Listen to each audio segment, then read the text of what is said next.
কিরে বেটা কথা কস না কেন? উপর উঠে বয়ে রয়েছস। নাম নিচে নাম। কিরে বেটা কথা কস না কেন? চুপ করে আছিস কেন? কথা ক। দোস্ত, আমার একটা মেয়ে পছন্দ হয়েছে বুঝছস, ভালো কথা, মাইয়া পছন্দ হয়েছে, প্রেম করবি, চুপ করে আছিস কেন? কথা কস না কেন?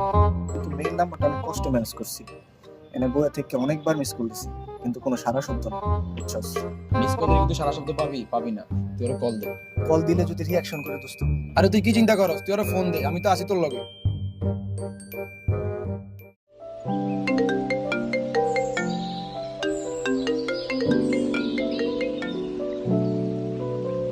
হ্যালো, কি ব্যাপার, আপনার সমস্যাটা কি? বারবার শুধু মিস কল দিচ্ছেন। পরিচিত হতে কতক্ষণ? আপনার মতলব তো দেখছি সুবিধার না। এইভাবে অপরিচিত মেয়েদের কল দিয়ে বিরক্ত করেন বুঝি? না না ম্যাডাম, কি যে বলেন না, আপনাকেই প্রথম, বিশ্বাস করুন। ও তাই বুঝি। জি জি, কি করেন আপনি? আমি